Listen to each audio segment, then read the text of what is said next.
Елдегі электронды сауданы дамыту аясында қандай жұмыстар жүргізіліп жатыр? Осы тақырыпты студия қонағымен талқыласақ, бізбен ұлттық экономика министрлігі сауда қызметін реттеу департаментінің сарапшысы Мұхтар Аяпбергенов байланысты. Армысыз, Мұхтар? Сәлеметсіз бе? Жалпы осы электронды сауда даму жолына түсті ме? Иә, әрине, қазіргі таңда елімізде электрондық сауданы дамытуға үкімет тарапынан үлкен көңіл бөлінуде. Атап айтсақ, 2017 жылдың соңында цифрлық Қазақстан мемлекеттік бағдарламасы қабылданып, оның шеңберінде 2018-2020 жылдарға арналған электрондық сауданы дамытудың жол картасы қабылданды.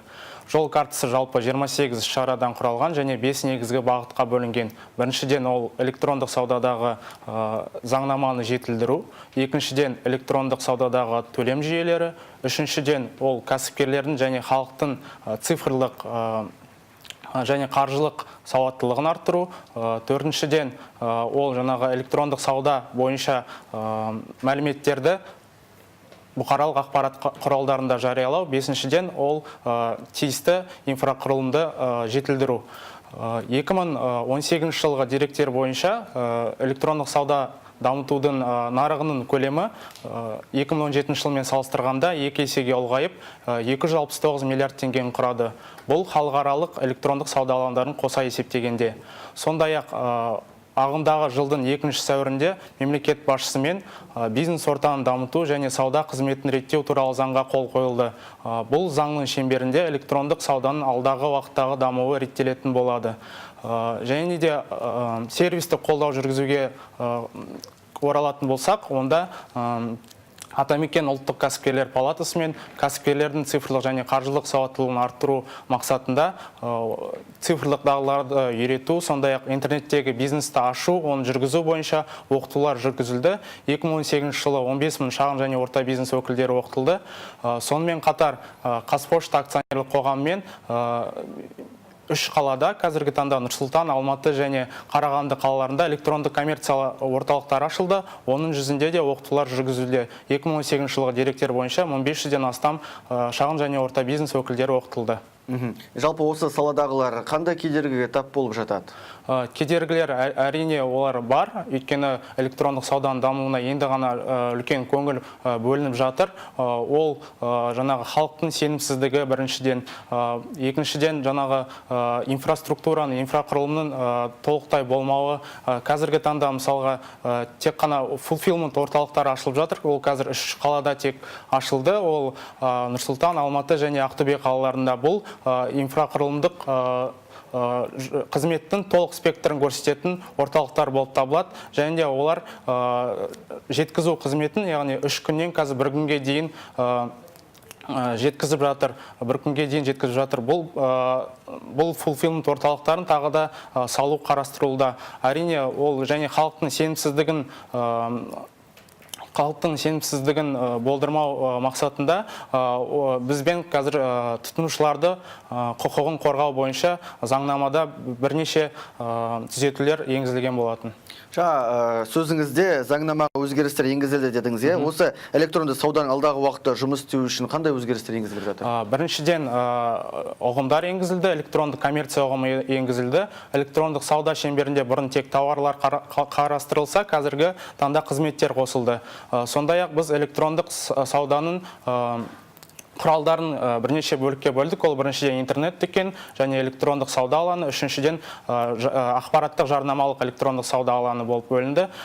Және де үшіншіден ол жаңағы айтып өткенде тұтынушылардың құқығын қорғау, сондай-ақ тағы да қызметтер жүргізу қосылды. Енді электронды сауданы дамыту арқылы тауарларды сату және сатып алу кезінде отандық тұтынушылар мен кәсіпкерлік субъектілеріне қандай негізгі қолайлы жағдайлар жасалынады?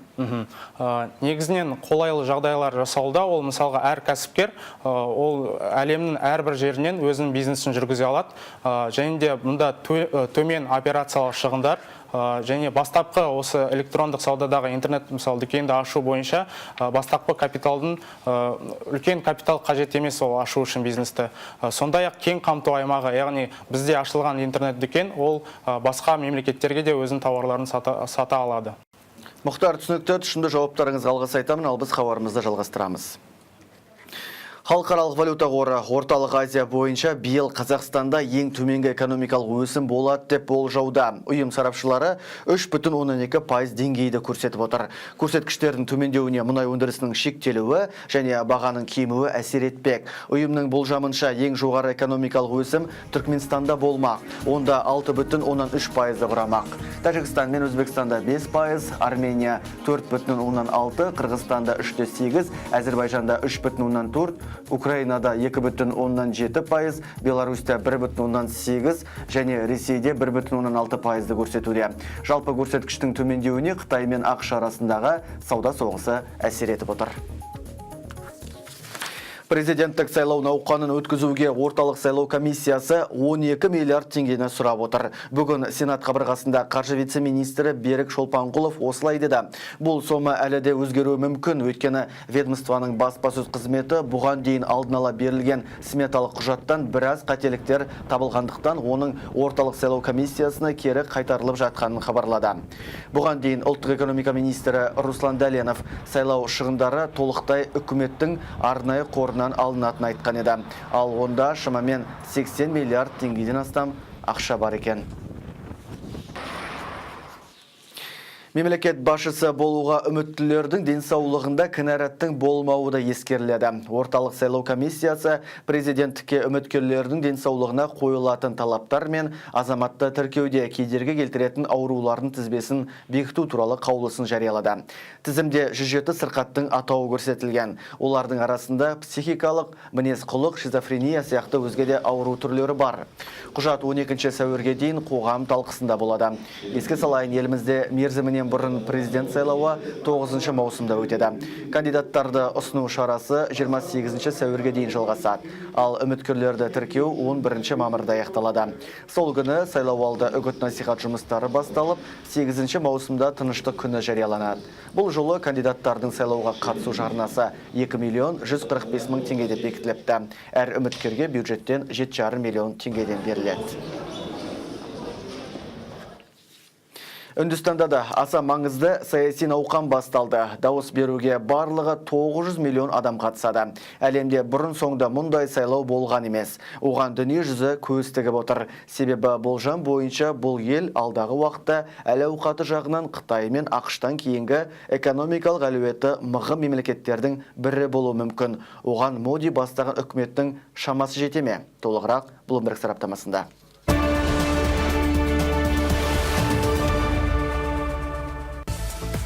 Елде саяси науқан басталып кетті. Бұл жақтағы сайлаудың басты ерекшелігі ол бір айға созылады. 7 кезеңнен тұрады. Кампания 19 мамырға дейін ұласады. Осы уақыт аралығында 29 штат және 7 одақтық территориясында 11 миллион мемлекеттік қызметкер жұмыс істейтін аса ауқымды шара жүзеге асады. Қазір миллиондаған сайлау учаскелері халықты қабылдап жатыр. Бір ай ішінде барлығы 900 миллион адам дауыс береді. Олар парламенттің төменгі палатасы мүшелерін таңдайды. Науқанды ұйымдастыруға қазынадан 7 миллиард доллар бөлінген. Әлемде бұрын соңды осындай ауқымды әрі шығыны аса қымбат сайлау болған емес. Негізгі тартыс елдің қазіргі үкімет жетекшісі Моди басқаратын партия мен Рахул Гандидің үнді ұлттық конгресі арасында өтеді. Нәтижесі 23 мамыр күні жарияланады. Көпшілікті алаңдататын басты сұрақ қызметін тағы 5 жылға ұзартқысы келген Нарендра Моди өзі жиі айтатын жаңа Үндістанды қалыптастыра ала ма? 1 миллиард 300 миллион халық оның соңынан ереме. Жақтастары ол бастаған үкімет мемлекетті ұшпаққа шығарады десе, қарсыластары оны халыққа әлеуметтік қысым көрсетті, демократиялық институттарды құртты деп айыптайды. Осыған қарамастан премьер-министр елдің негізгі мәселелерін шешіп, бастысы кедейлердің санын азайтып, қауіпсіздікті күшейтем деп уәде берді. Ел экономикасы туралы аз-кем ақпарат. Жалпы ішкі өнімнің өсімі 7%. Бұл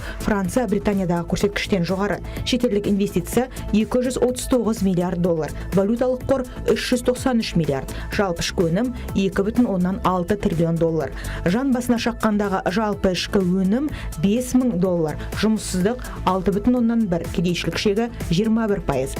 Еңбек етуге қабілетті халық саны 500 миллиардтан асады. Bir қарағанда көрсеткіш жақсы болғанмен, халық жұмыс жоқ деп наразылық шеруіне жиі шығады. Қазір үкімет жаңа жұмыс орындарын ашып, Doing Business рейтингі бойынша 65 орыннан алға жылжуды көздеп отыр.